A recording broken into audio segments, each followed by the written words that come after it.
The October morning air in Montana carried that crisp bite that warned of winter's approach. I remember pulling my jacket tighter as I walked down the gravel path toward what locals called Henderson's old place, a property that had been abandoned for nearly 3 years. The real estate agent had mentioned something about livestock still on the property, but nothing could have prepared me for what I was about to discover. I was 34 then, recently divorced, and desperately seeking a fresh start. The ranch house needed work, but it sat on 40 acres of rolling pasture with the Rocky Mountains painting a majestic backdrop. It seemed like the perfect place to rebuild my life, to find some peace after the chaos of my marriage falling apart and losing the job I'd held for 12 years. What I didn't expect was that this property would introduce me to a soul even more broken than my own. The fence line ran along the eastern edge of the property, and that's where I first saw him. From a distance, he looked like any other horse grazing in the morning light, but as I approached, my heart sank. This wasn't a horse living freely. This was a prisoner. Heavy chains wrapped around his front legs, connected to a rusted metal stake driven deep into the ground. The chain was barely 6 feet long, creating a perfect circle of worn earth where he'd walked the same path countless times. His coat, which should have been a rich bay brown, was matted and dull, covered in mud and what looked like old wounds that had healed poorly. Ribs showed through his sides, and his hooves were cracked and overgrown. But it was his eyes that stopped me cold. When he looked up at my approach, I saw something I recognized immediately, the same hollow emptiness I'd been seeing in my own mirror for months. This horse had given up hope, just like I had. I later learned from the neighbors that his name was Thunder, though he'd shown no sign of living up to that powerful name for years. The previous owner, Old Man Henderson, had bought him as a yearling with dreams of training him for ranch work. But Henderson's drinking got worse over the years, and Thunder became more of a burden than a companion. When Henderson died, his nephew had simply left everything behind, including Thunder, chained to that stake with nothing but an automatic water dispenser and whatever grass he could reach. Standing there that first morning, I watched Thunder lower his massive head back to the sparse grass near his hooves. He didn't even acknowledge my presence anymore. I was just another human to ignore, another potential source of disappointment or pain. The neighbors had been leaving hay bales just within his reach, which had kept him alive, but barely. I walked closer, perhaps 10 feet away, and spoke softly. "Hey there, boy." My voice cracked with emotion I hadn't expected. Thunder's ears twitched, the first sign of acknowledgement, but he didn't lift his head. I could see old scars along his sides, evidence of harsh treatment. There were marks on his neck where a rope or chain had rubbed for so long it had left permanent grooves in his coat. The silence between us felt heavy with mutual pain. Here was a creature who had been abandoned, neglected, and forgotten, just like I felt in my own life. My ex-wife's words echoed in my memory. "You're emotionally unavailable, David. You don't know how to connect with anyone anymore." Standing in front of Thunder, I wondered if she'd been right. Had I become like this horse, so hurt by life that I'd simply shut down? I spent the next hour just sitting on an old fence post, watching him. Thunder had a routine, I noticed. He'd graze for a few minutes, then walk to the end of his chain toward the water dispenser, drink, and return to the center of his circle. He moved with the mechanical precision of someone going through the motions of survival, nothing more. The October sun climbed higher, warming the morning air, and I found myself talking to him, not expecting a response, just needing to voice the thoughts that had been trapped inside me for months. I told him about Sarah, my ex-wife, and how our marriage had crumbled slowly, like an old fence weathering one storm too many. I talked about losing my job at the accounting firm, how being laid off after all those years had felt like a punch to the gut. I shared my fear of starting over at 34, of wondering if my best years were already behind me. Thunder never looked at me during this one-sided conversation, but his ears would occasionally swivel in my direction. It was subtle, but it was something. Maybe he was just curious about this stranger who wasn't yelling or throwing things or demanding something from him. By the time I drove back to my temporary apartment in town that afternoon, I couldn't get Thunder out of my mind. That night, I called the neighbor who'd been feeding him, an elderly woman named Mrs. Patterson who lived on the adjacent property. "Oh, that poor horse," she said when I mentioned Thunder. "Been like that for going on 3 years now. My late husband used to say we should call someone, but Henderson would get so angry if anyone tried to help. After he passed, we just didn't know what to do. The nephew lives in California, doesn't care a lick about what happens here." I asked if she knew how I might get in touch with the nephew about Thunder. Mrs. Patterson had his phone number, and within an hour, I was on the phone with a man who seemed eager to get rid of any responsibility for the property or its abandoned resident. "The horse?" he said with obvious irritation. "I don't know anything about horses. Been meaning to call someone to come get it, but honestly, I just want the whole place sold and off my hands. You buying the property? You can have the horse too, for all I care." That conversation led to another call to a local veterinarian, Dr. Martinez, who agreed to come out the next day to assess Thunder's condition. "You're doing the right thing," she assured me. "I've heard about that horse from Mrs. Patterson.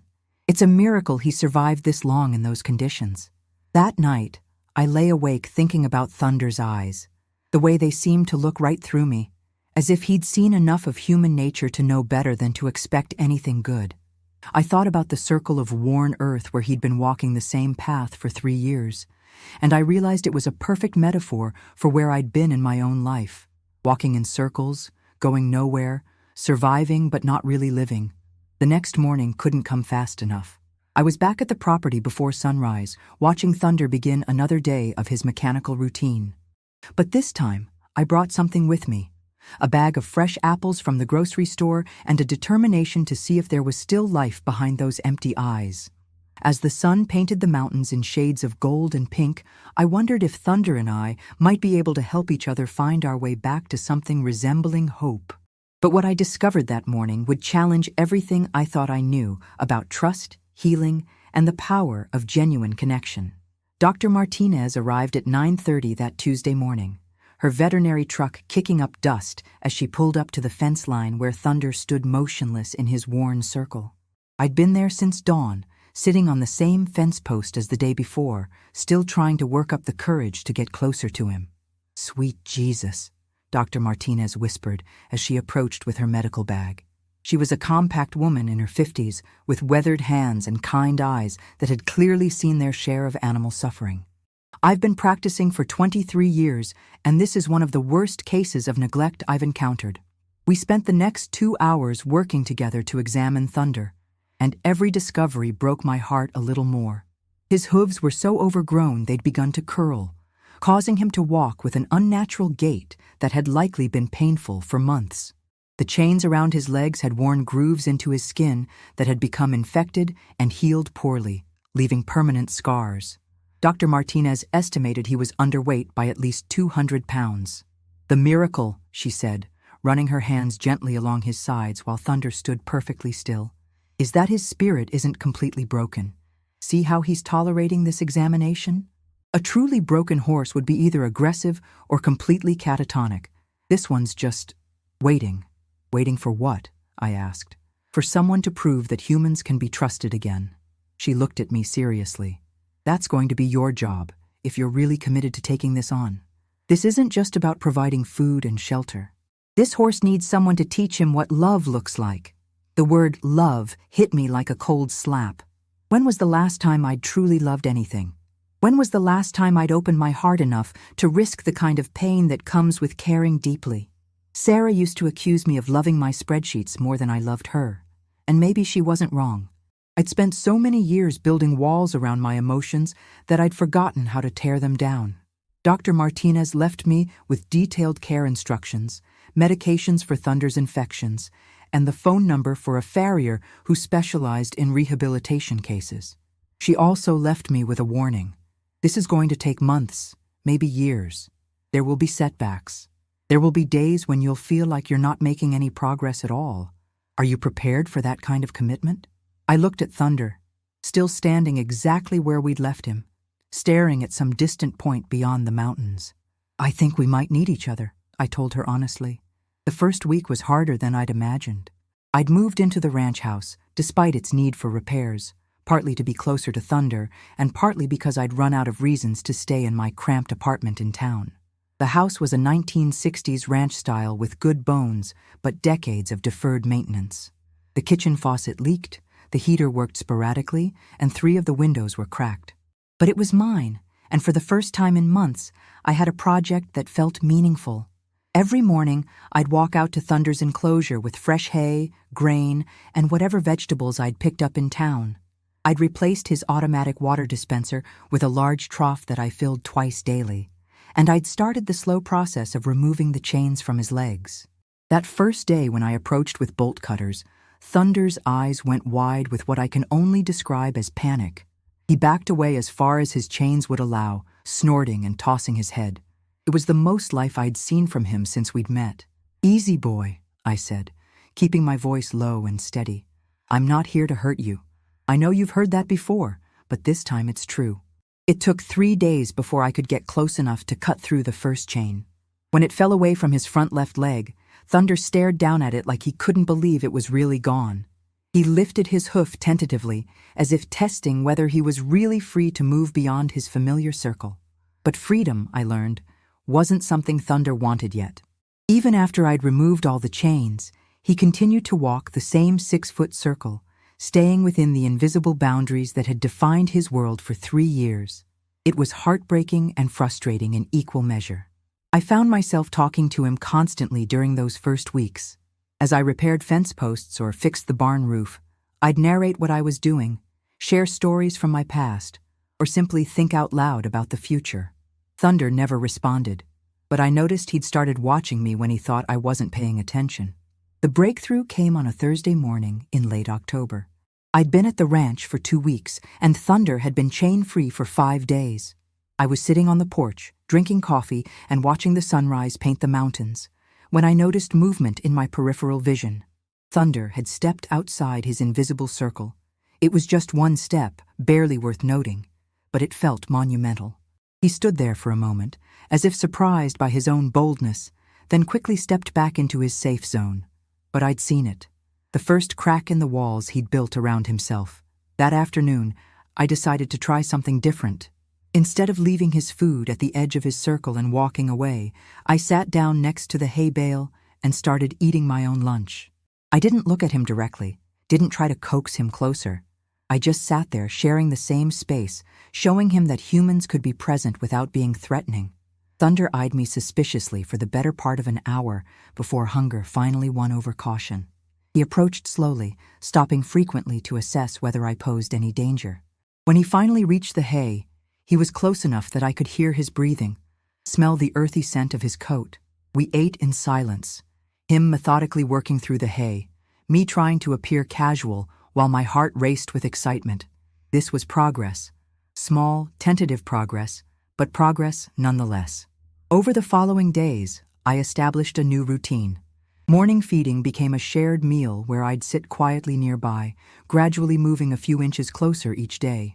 Thunder began to tolerate my presence, though he never fully relaxed. His ears were always alert, ready to detect any sign of threat. I started reading to him in the evenings. It sounds ridiculous in retrospect, but I'd found a collection of Robert Frost poems in the ranch house, and something about the rhythm of the verses seemed to calm both of us. Thunder would stand at the edge of his invisible circle, and I'd sit on an overturned bucket, reading about snowy woods and paths not taken while the Montana sky darkened around us. "I think you'd like this one," I told him one evening, flipping to a favorite poem. "The woods are lovely, dark, and deep, but I have promises to keep, and miles to go before I sleep." I looked up at Thunder, who was watching me with what seemed like curiosity. "We both have miles to go, don't we, boy? Go, don't." By the end of October, Thunder had expanded his territory to include the entire small paddock I'd fenced off for him. It wasn't much, maybe 30 feet by 40 feet, but it was infinitely larger than the 6-foot circle he'd known for so long. He still wouldn't let me touch him, still shied away if I moved too quickly. But we were building something.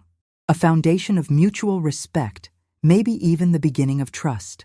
Halloween fell on a Tuesday that year, and I spent the evening sitting with Thunder as usual, reading poems and sharing stories about my childhood Halloweens. I told him about the year I dressed up as a cowboy and how my mother had sewn fringe on an old jacket to make it look authentic.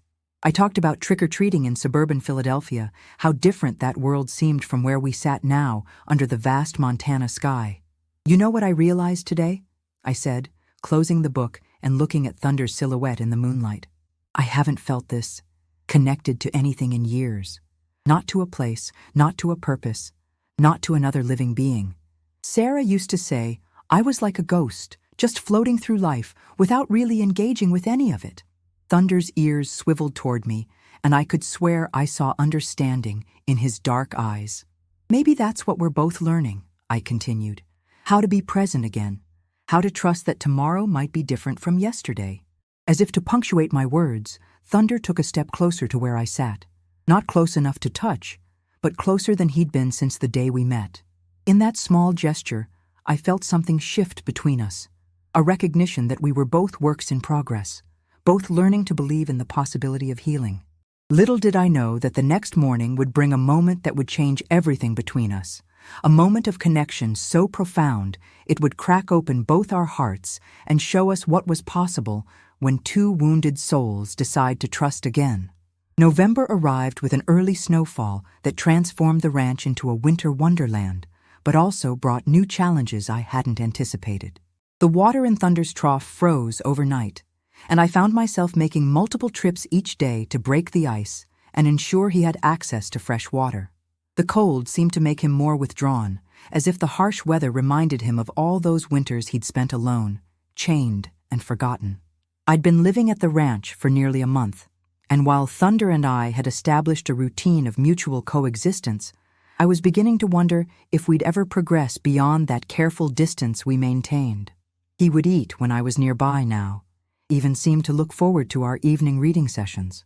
But he still flinched away from any attempt at physical contact. Doctor, Martinez had warned me about this plateau. Some horses, she'd said during her follow-up visit, learn to trust humans for food and shelter, but they never learn to trust them for affection. That deeper level of connection requires a leap of faith that some animals just can't make. The morning that changed everything started like any other. I woke before dawn to the sound of wind howling around the old ranch house, and when I looked outside, I could see fresh snow swirling in the gray pre-dawn light. The thermometer on the kitchen window read -8 degrees, the coldest morning since I'd moved to the ranch. I bundled up in layers and headed out to check on Thunder, carrying a thermos of hot coffee and mentally preparing for the work of breaking ice and laying down fresh straw in his shelter. But when I reached his paddock, I found something that stopped me in my tracks. Thunder wasn't in his usual spot near the hay feeder or huddled in the three-sided shelter I'd built for him. He was standing pressed against the fence closest to the house, his body trembling with cold. Snow had accumulated on his back and mane, and his breath came out in great cloudy puffs that dissipated quickly in the frigid air. It was the first time since I'd known him that Thunder had actively sought proximity to anything associated with humans. He was as close to the house, to me, as his paddock would allow, as if some instinct had told him that warmth and safety lay in that direction. Jesus, Thunder, I whispered, my own breath visible in the morning air. You're freezing out here. I'd already planned to move him into the barn for the winter, but the stall wasn't quite ready yet. I'd been working on it for weeks, replacing rotted boards and installing proper insulation, but I'd thought I had more time before the really cold weather hit. Looking at Thunder shivering against the fence, I realized time had run out.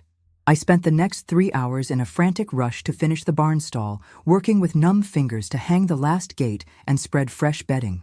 The barn itself was solid, built in the 1940s with thick timber and good ventilation, but it had been neglected for years. By the time I finished, the sun was up and the temperature had barely climbed above 0. Moving Thunder from the paddock to the barn should have been simple. I opened the gate and tried to lead him the 50 yards to the barn door, but he balked at the threshold. For him, buildings meant confinement, and confinement meant pain. He stood planted at the barn entrance, snorting and tossing his head, unwilling to take that step into the unknown. I spent another hour trying every approach I could think of. I tried leading him with a rope, but he'd never been properly halter-trained and fought against any pressure on his head. I tried coaxing him with grain, but fear trumped hunger. I even tried going into the stall myself and calling to him, hoping he'd follow, but Thunder remained frozen at the threshold. By noon, frustration was giving way to genuine concern. The wind had picked up, and the temperature was dropping again as gray clouds gathered overhead. Thunder needed to be inside, but I was running out of ideas. That's when I did something I'd never done before in our month together. I sat down in the barn doorway, right in front of Thunder, and I started talking to him. Not about poems or childhood memories or the weather, but about fear. "I know you're scared," I said, looking directly into his eyes for the first time. "I know you've been hurt in places like this.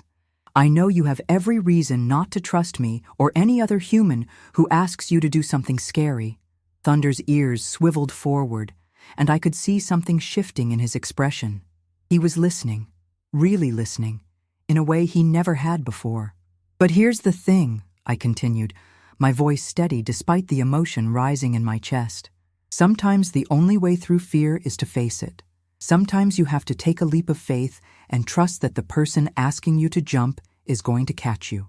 I thought about my own leaps of faith, leaving Philadelphia, buying this ranch, committing to Thunder's rehabilitation.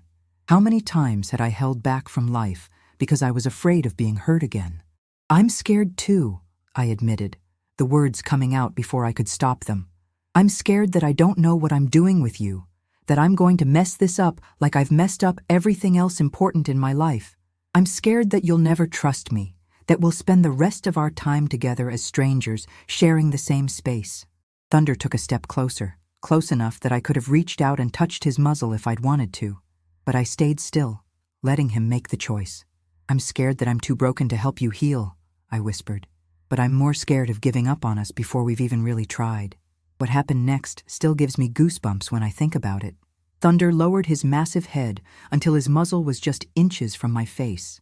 His dark eyes, which had seemed so empty for so long, were filled with something I can only describe as recognition, as if he saw in me the same wounded soul he carried in himself. And then, without thinking, without planning, without any of the careful preparation that every horse expert had told me was necessary, I stood up slowly and wrapped my arms around Thunder's neck. For a moment, we both froze. I could feel the tension in his muscles, the split second when he almost pulled away. But then something extraordinary happened. Thunder leaned into the embrace, pressing his body against mine, sharing his warmth and accepting mine in return.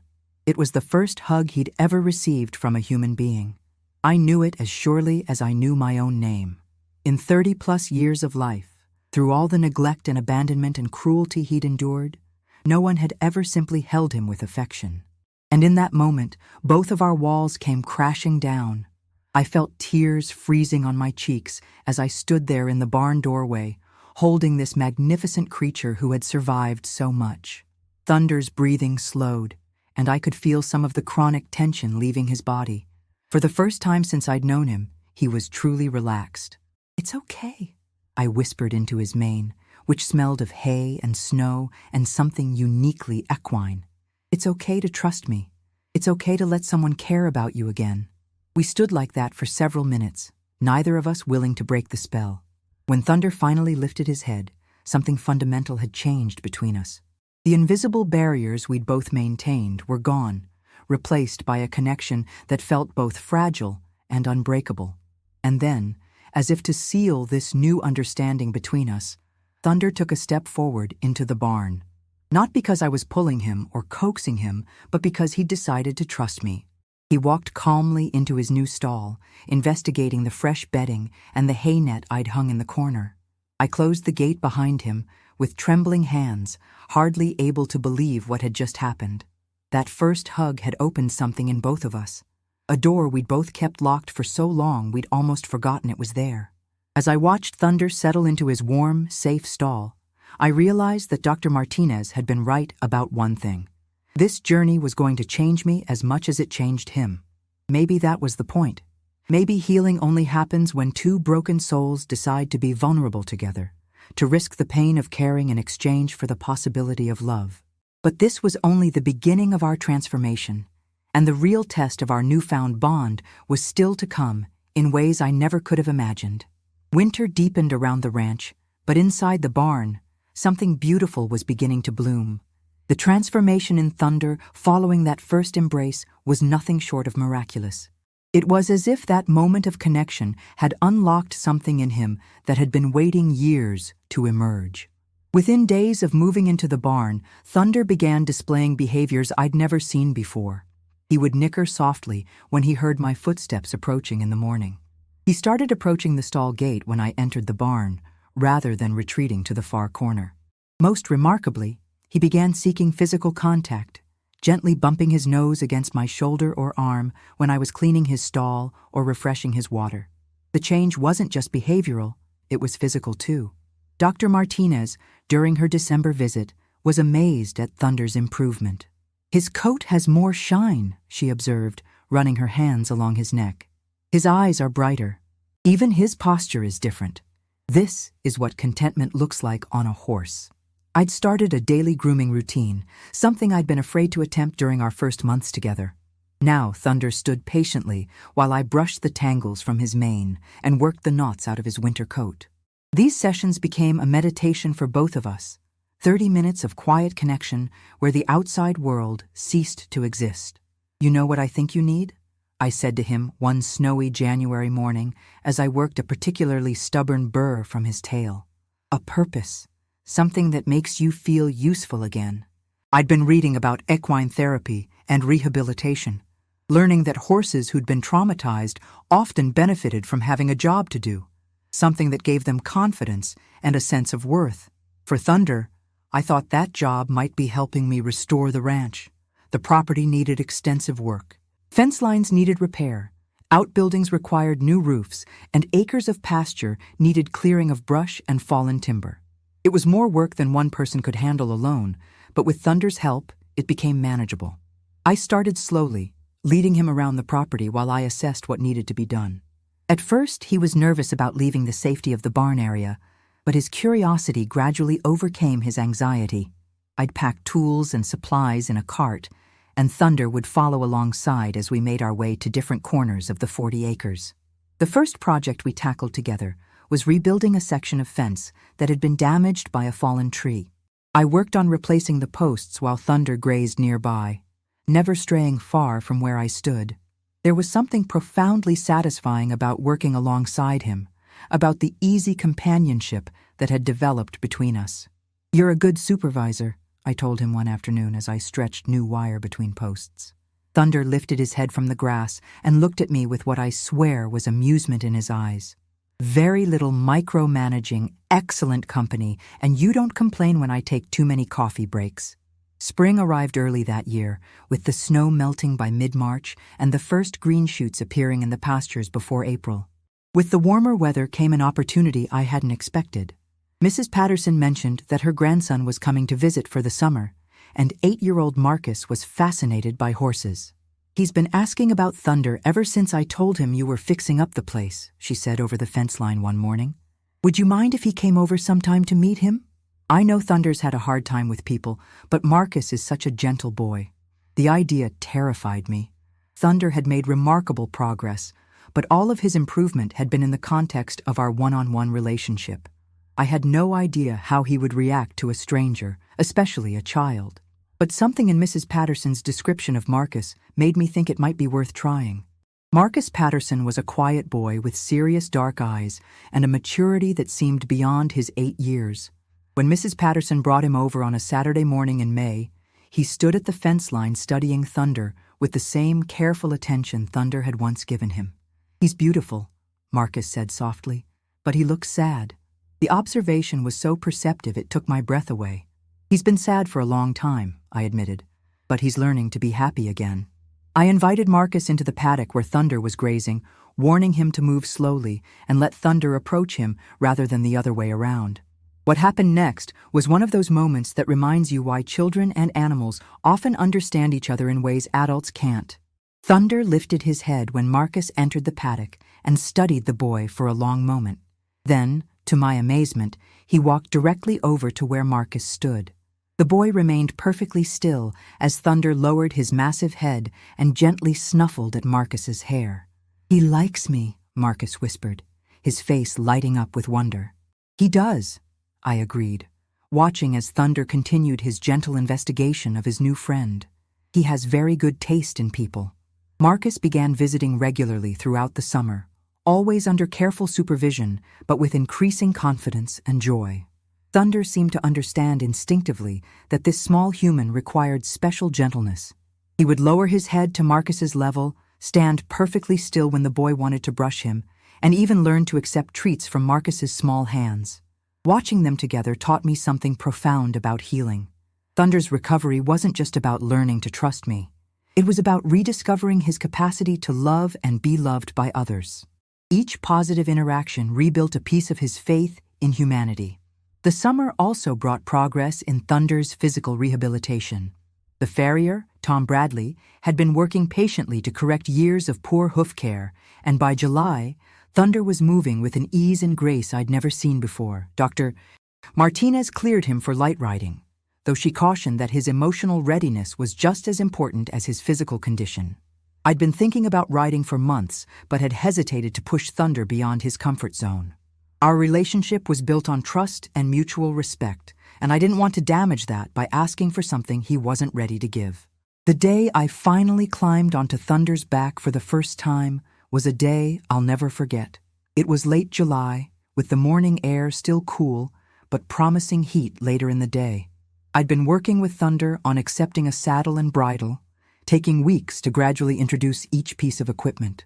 Marcus was there that morning, sitting on the fence rail as I led Thunder into the center of the paddock. I told him what I was planning, and his excitement was palpable. "Are you nervous?" Marcus asked as I checked the saddle one final time.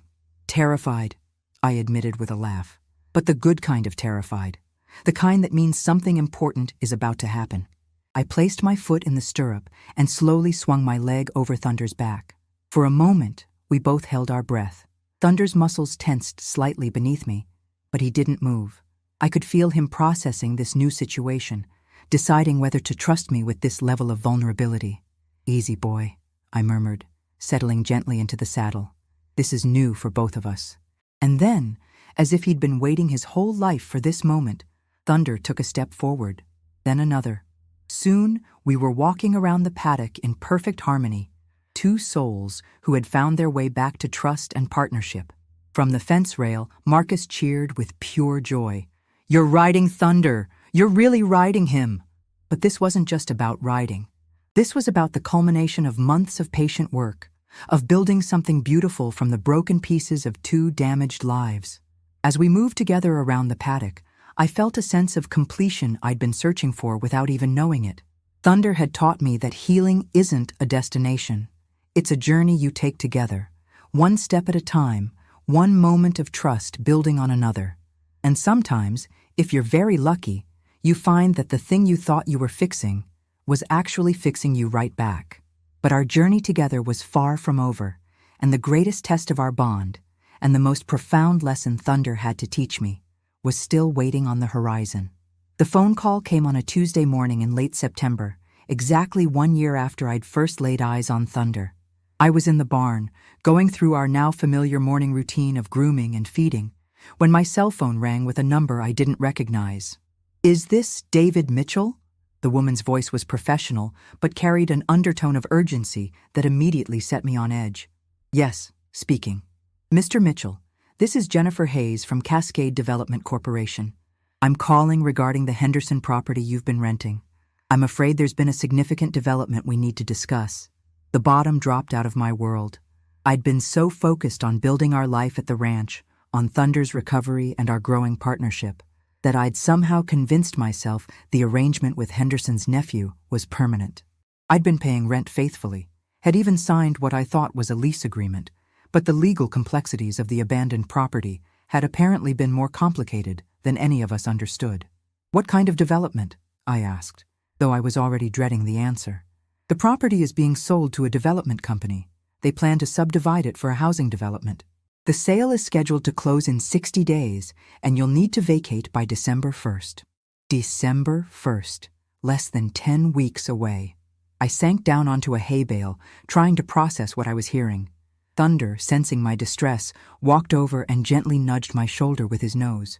"There has to be some mistake," I said. "I have a lease. I've been making improvements to the property. I understand your situation is difficult, Mr. Mitchell, But the new owners have made it clear they want a clean slate. No existing tenants, no livestock. I'm sorry. After she hung up, I sat in the barn for a long time, staring at Thunder and trying to figure out what to do next. How do you explain to a horse who's finally learned to trust that he's about to lose his home again? How do you prepare a creature who's spent years being abandoned for yet another upheaval?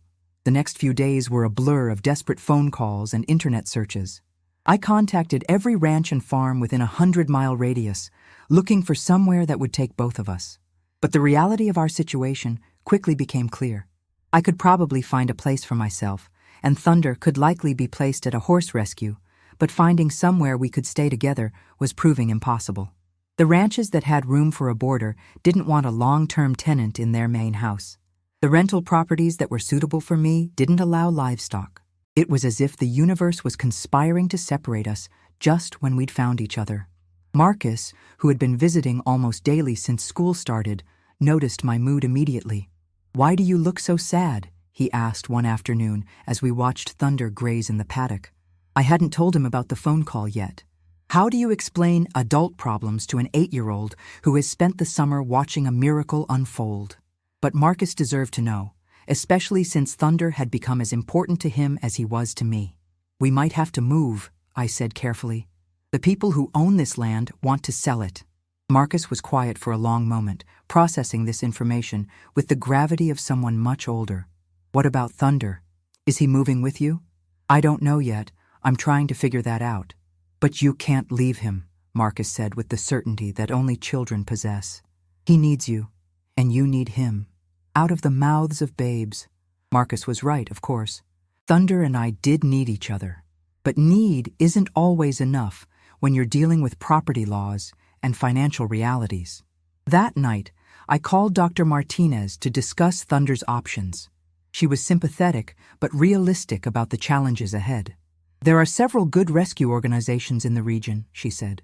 "Thunder has made such remarkable progress that he'd be very adoptable now. He could have a good life with a new family. But what if his new family doesn't understand what he's been through?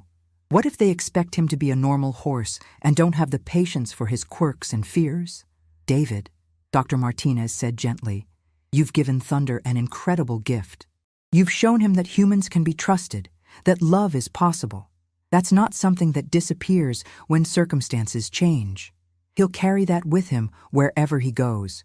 Logically, I knew she was right. But logic had very little to do with the bond Thunder and I had built. This wasn't just about finding him a good home. It was about the fact that he'd become the center of my world, the reason I got up in the morning, the living proof that I was capable of nurturing something beautiful. The breaking point came 3 weeks later, on a gray October morning that matched my mood perfectly. I'd been working with Thunder in the round pen, trying to maintain our normal routine despite the chaos surrounding our future, when I noticed something different about his behavior. Thunder was agitated in a way I hadn't seen since our early days together. He was pacing, tossing his head, and starting at sounds that normally wouldn't have bothered him. At first, I thought he might be coming down with something, but as the day progressed, I realized the truth was much more troubling. Thunder was picking up on my stress and uncertainty. Horses are incredibly intuitive creatures, sensitive to the emotional state of their humans in ways that can be almost supernatural. My anxiety about our uncertain future was bleeding through to him, unraveling months of careful progress. That evening, as I sat in his stall reading our usual collection of Robert Frost poems, Thunder stood unusually close, his head draped over my shoulder, as if he was trying to comfort me. It was a complete role reversal from our early days when I'd been the one offering reassurance. "I'm sorry, boy," I whispered into his mane. "I'm supposed to be taking care of you, not the other way around." Thunder's response was to gently rest more of his weight against me, as if he was trying to anchor me to the present moment. In that gesture, I realized something profound. Our relationship had evolved far beyond the rehabilitation project it had started as. We'd become family, in the truest sense of the word. The next morning, I made a decision that terrified me, but felt absolutely right. I was going to buy property of our own, somewhere Thunder and I could build a permanent life together. It would mean using up my savings, probably taking on debt I couldn't really afford, and starting over yet again. But the alternative? Losing Thunder was unthinkable. I spent the following week driving through rural Montana, looking at properties that were for sale. Most were either too expensive or too small or too far from civilization. But on a Thursday afternoon, I found a place that made my heart race with possibility. It was a modest ranch house on 25 acres, about 30 miles east of where we'd been living. The house needed work, the barn needed repairs, and the price was at the very edge of what I could afford. But it was ours if I wanted it, and it was available immediately. Standing in the overgrown pasture, imagining Thunder running free across those acres, I called the real estate agent and made an offer. When I told Thunder about our new home that evening, he seemed to understand that something significant was happening. He nuzzled my pocket, looking for treats, but then did something he'd never done before. He pressed his forehead against my chest and stood perfectly still, as if he was trying to tell me he trusted whatever decision I was making. "We're going to be okay," I told him, and for the first time in weeks, I actually believed it. "It's going to be different, but we're going to be okay, together." But moving to our new home would bring challenges I never anticipated and test our bond in ways that would ultimately reveal just how deep our connection had become. The move to our new property happened on a crisp November morning, exactly 2 weeks before our deadline to vacate the old ranch. I'd hired professional horse transporters to move Thunder, knowing that the stress of relocation could trigger setbacks in his progress. As I watched them load him into the trailer, my heart was in my throat. Thunder walked up the ramp calmly, but I could see the tension in his body, the way his ears swiveled constantly, alert for any sign of danger. This was his first time in a trailer since the day he'd arrived at Henderson's place as a yearling, and I was terrified that the experience might undo months of trust building. "He'll be fine," said Jake, the lead transporter, a weathered man who'd been moving horses for 20 years. "This one's got good energy, nervous but not panicked. You've done good work with him." I followed the trailer in my truck, fighting the urge to drive right up against the bumper. The 30-mile journey felt like 300, with every turn and hill making me worry about Thunder's state of mind. But when we arrived at our new home and opened the trailer doors, Thunder stepped out with dignity intact, immediately beginning his assessment of this new environment.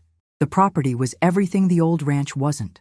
Where Henderson's place had been neglected and broken, this place simply needed updating and care.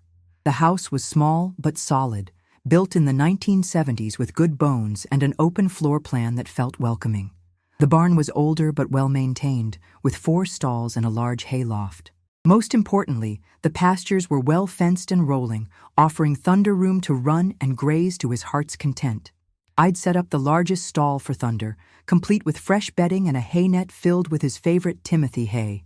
But as I led him toward the barn, he stopped suddenly, his head raised high, nostrils flaring as he took in the scents of his new home. For a moment, I worried he was going to balk, that the unfamiliarity of the place would trigger his old fears. But then, something wonderful happened. Thunder took a deep breath, lowered his head, and walked calmly into the barn as if he'd been living there his whole life. "You approve?" I asked, watching as he investigated his new stall, sniffing at the water bucket and testing the hay. Thunder's response was to walk over to where I stood and gently bump his nose against my shoulder, his way of saying yes, this would do nicely. The first few days at the new place were an adjustment for both of us. I was busy unpacking boxes and setting up the house, while Thunder spent his time exploring his new surroundings. I'd installed a larger paddock attached to his stall, giving him the choice of being inside or outside as he preferred. What amazed me was how quickly Thunder adapted to the freedom of choice. At the old ranch, his world had been so small, so constrained. Here, he had options. He could graze in the paddock, explore the larger pasture, or retreat to the safety of his stall when he needed quiet time. Marcus visited on our first Saturday at the new place, and his excitement was infectious. Mrs. Patterson had driven him over, and she'd brought a housewarming gift, an apple pie that smelled like heaven and a welcome mat for the front door. "This place is perfect for Thunder," Marcus declared, after we'd given him the full tour. "Look how much room he has to run." As if on cue, Thunder chose that moment to demonstrate the truth of Marcus's observation. We were standing in the center of the main pasture when Thunder suddenly took off at a gallop, his hooves thundering against the ground as he ran the full perimeter of the field. His mane and tail streamed behind him, and for the first time since I'd known him, he looked like the powerful, magnificent creature he was meant to be. "He's flying!" Marcus shouted, clapping his hands in delight. And he was. Watching Thunder run with such joy and freedom brought tears to my eyes. This was what healing looked like. Not just the absence of trauma, but the presence of pure, unbridled life. Winter settled over our new home with a gentleness that felt like a blessing. The house stayed warm and comfortable, the barn was dry and secure, and Thunder seemed to thrive in the routine we established. Our morning grooming sessions continued, but now they often extended into longer training sessions where we worked on new skills together.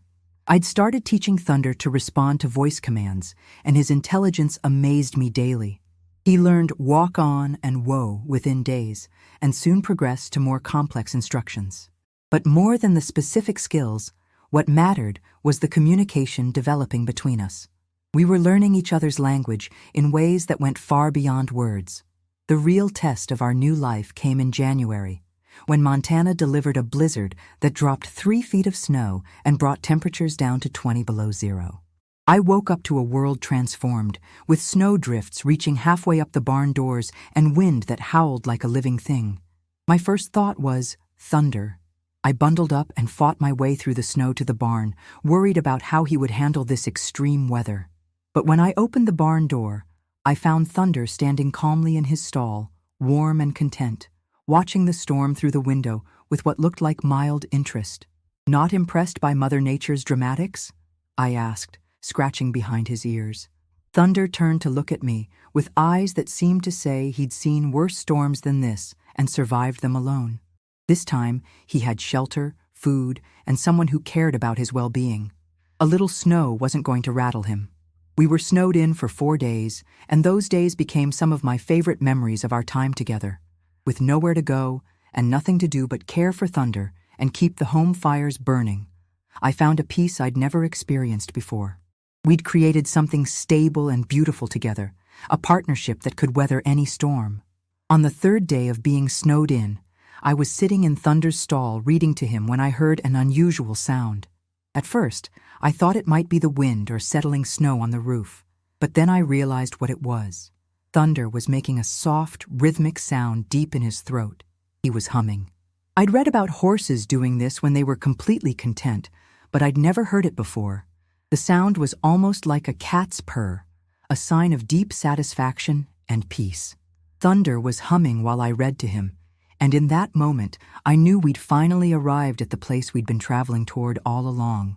"You're happy," I said softly, hardly daring to believe it. "You're actually happy." Thunder turned to look at me, and in his eyes I saw something I'd never seen before. Complete trust. Not just tolerance, not just acceptance, but the kind of deep, abiding trust that only comes from knowing someone will never let you down. Spring arrived early that year, and with it came new adventures. Thunder and I began taking long rides across the property and into the surrounding hills. He'd become a confident, willing partner under saddle, eager to explore new trails and see new sights. Our rides became a form of meditation, hours spent in comfortable silence, moving through the Montana landscape as one being. Marcus visited frequently, and Thunder always greeted him with obvious pleasure. The boy had grown taller over the winter, but he hadn't lost his gentle way with Thunder. If anything, their bond had deepened, with Thunder seeming to understand that Marcus was family, part of our small circle of trust. One April afternoon, as Marcus and I watched Thunder graze in the spring pasture, the boy asked a question that caught me off guard. "David, what's going to happen to Thunder when he gets old?" It wasn't something I'd really thought about. Thunder was in his prime now, healthy and strong and full of life. But Marcus's question made me realize that our story was still being written, and I had no idea what the ending would look like. "I don't know," I answered honestly. "But whatever happens, we'll face it together. That's what family does." Marcus nodded solemnly, then brightened. Maybe by then I'll be old enough to help take care of him, too. Looking at this wise, compassionate boy, I had no doubt that he would. Thunder had brought all of us together, creating connections that would last long beyond any of our individual lifespans. But life, as I was about to learn, has a way of testing even the strongest bonds, and the greatest lesson Thunder had to teach me was still waiting in the years ahead. 5 years passed at our new home, 5 years that felt like a lifetime and a moment all at once. Thunder and I settled into a rhythm that was both routine and magical. Morning rides through the hills, afternoon training sessions, evenings spent in comfortable companionship as I read aloud or simply sat in his stall while he dozed. Marcus grew from an 8-year-old boy into a gangly teenager, but his love for Thunder never wavered. He spent every summer at his grandmother's house, which meant he spent most of his free time at our ranch. By the time he was 13, Marcus was Thunder's co-caretaker, capable of grooming, feeding, and even riding him with the kind of intuitive skill that can't be taught. "You know he loves you just as much as he loves me," I told Marcus one July afternoon as we watched Thunder respond to the boy's whistle from across the pasture. "Maybe," Marcus said, with the diplomatic wisdom of adolescence, "but you saved him. I'm just lucky enough to be his friend." Thunder's transformation over those 5 years was complete. The broken, traumatized horse I'd first encountered had become a magnificent creature, confident, trusting, and radiating the kind of contentment that comes from knowing you're exactly where you belong. His coat gleamed with health, his eyes sparkled with intelligence and humor, and his step had a spring to it that spoke of joy in simply being alive. But it was in the winter of his 15th year that Thunder taught me his final, most profound lesson about love, loss, and the completion of circles. I noticed the first signs in early February. Thunder seemed a little slower getting up from his afternoon naps, took a bit longer to finish his grain. Nothing dramatic, just subtle changes that might have been attributable to the harsh winter we'd been having. Dr. Martinez had retired the year before, and her replacement, Dr. Sarah Chen, was thorough, but still building her relationship with Thunder. "His blood work looks good," Dr. Chen said after Thunder's spring checkup. "He's showing his age, which is normal for a 15-year-old horse, but there's nothing alarming here. Just keep an eye on him and call if you notice any significant changes." Summer brought a return to Thunder's usual energy levels, and I convinced myself that the winter slowdown had been nothing more than the natural response to cold weather and shorter days. Thunder and Marcus spent countless hours together that summer, with the boy teaching Thunder tricks that amazed me with their complexity. Thunder learned to shake hands, bow on command, and even paint with a brush held in his teeth. "He's the smartest horse in the world," Marcus declared one afternoon, as Thunder carefully painted blue strokes across a canvas we'd set up in the barn. "He's certainly the smartest horse I've ever known," I agreed, watching Thunder work with the focused concentration of a master artist. But as autumn arrived, those subtle changes returned, more pronounced this time. Thunder's appetite decreased, and he began spending more time lying down than standing. His enthusiasm for our morning rides diminished, though he never refused to go when I asked. The diagnosis came on a Tuesday in October, exactly 7 years after that first phone call from Jennifer Hayes about losing our original home. Dr. Chen's expression was grave as she explained what the tests had revealed. "It's called Cushing's disease," she said gently. "It's not uncommon in older horses. The good news is that it's manageable with medication. The challenging news is that it's progressive, and Thunder's case is fairly advanced." I felt the ground shift beneath my feet, the same sensation I'd experienced all those years ago when our world had been turned upside down. But this time, the threat wasn't from external forces I could fight against. This was biology, the natural progression of time, and no amount of love or determination could change that fundamental reality. "How long?" I asked, though I wasn't sure I wanted to know the answer. It's impossible to say with certainty. Some horses live comfortably for years with proper management, others, less time. The important thing is maintaining his quality of life for as long as possible. I drove home from that appointment in a daze, trying to figure out how to process this information. Thunder was waiting in his paddock when I arrived, and he nickered softly when he saw me approaching. In that moment, looking at his beautiful face and trusting eyes, I made a decision that felt both heartbreaking and absolutely right. I was going to love him completely for whatever time we had left, without reservation or fear of the pain that might come. Thunder had taught me that healing and love require vulnerability, and I owed him the same openness he'd shown me. The months that followed were both the most difficult and most precious of our time together. Thunder's medication helped stabilize his condition, but the changes were undeniable. He moved more slowly, tired more easily, and spent increasing amounts of time simply standing quietly, as if listening to something the rest of us couldn't hear. Marcus, now 14 and wise beyond his years, seemed to understand what was happening without needing to be told. His visits took on a different quality, less exuberant play and more quiet companionship. He would sit with Thunder for hours, reading to him or simply being present in the way that children excel at. "I'm not ready," Marcus confided to me one afternoon as we watched Thunder doze in a patch of autumn sunshine. "Neither am I," I admitted. "But ready or not, this is part of loving someone. The joy and the sorrow are all wrapped up together." Winter arrived early that year, and with it came Thunder's decline. He stopped eating grain regularly, though he still enjoyed the apples and carrots that Marcus brought him. Our rides became walks, then eventually just grooming sessions in the barn. But through it all, Thunder maintained the gentle dignity that had always defined him. The end came on a snowy morning in March, 8 years and 6 months after I'd first wrapped my arms around Thunder's neck in that barn doorway. I found him lying peacefully in his stall, looking for all the world like he was simply taking a nap. Dr. Chen confirmed what my heart already knew. Thunder had died quietly in his sleep, free from pain, surrounded by the love and safety we'd built together. Marcus and I buried Thunder on the hill overlooking the main pasture, beneath an old oak tree that he'd always enjoyed standing under during hot summer afternoons. Mrs. Patterson came to the service, along with Dr. Chen and several neighbors who had come to know and love Thunder over the years. "He had a good life," Dr. Chen said as we stood around the grave. "You gave him something precious, the knowledge that he was loved unconditionally. Not every horse gets that gift." That night, I sat in Thunder's empty stall and tried to make sense of the enormous hole his absence had left in my world. The barn felt hollow without his presence, the morning routine meaningless without his soft nicker to greet me.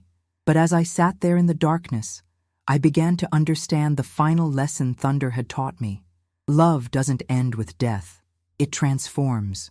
The connection we'd built, the healing we'd accomplished together, the joy we'd shared, none of that was gone. It had become part of who I was, woven into the fabric of my being in ways that nothing could undo. Thunder had come into my life when I was broken and taught me how to trust again, how to be vulnerable, how to love without reservation. In return, I'd given him safety, affection, and the knowledge that he was valued for exactly who he was. We'd healed each other, and that healing had created something beautiful that would outlast both of our physical forms. 6 months after Thunder's death, Marcus and I were sitting on the front porch when we saw a truck and trailer coming up the drive. Dr. Chen had called earlier to ask if I might be interested in meeting a young horse who needed a home. Another rescue case, another soul looking for someone to believe in them. "What do you think?" I asked Marcus as we watched the trailer park near the barn. "I think Thunder would want us to help," Marcus said simply. "I think that's what love does. It keeps expanding to include more hearts that need healing." When they unloaded the young mare, a chestnut filly with scared eyes and a coat that spoke of neglect, I felt that familiar tug in my chest. She needed what Thunder and I had built here, and maybe, just maybe, she could help us continue the healing work that had become our purpose. As I approached her slowly, speaking in the same gentle tones I'd once used with Thunder, I could almost hear his approval in the wind. This was how love worked, not as something finite that got used up, but as something that grew stronger the more it was shared. The circle was complete, but it was also just beginning again. Thunder's legacy wasn't just the healing he'd found in our years together. It was the capacity for love and trust that he'd awakened in me, the knowledge that broken things could be made whole, and the understanding that sometimes the thing you set out to save ends up saving you instead. Standing in the pasture with a new horse who needed to learn about trust, I felt Thunder's presence as clearly as if he was standing beside me. His lesson was simple but profound. Love bravely, heal completely, and never underestimate the power of a gentle touch to transform a life. In the distance, Marcus was already approaching with a handful of fresh grass, his young face full of the same patient compassion Thunder had taught us both. The work continued, The healing continued, and somewhere beyond the mountains, I imagined Thunder running free at last, his job well done. And so our story continues, carried forward by every act of kindness, every moment of trust, every time we choose to open our hearts to another soul in need of healing. Thunder's first hug may have changed his life forever, but its ripples continue to spread, touching lives in ways we may never fully know.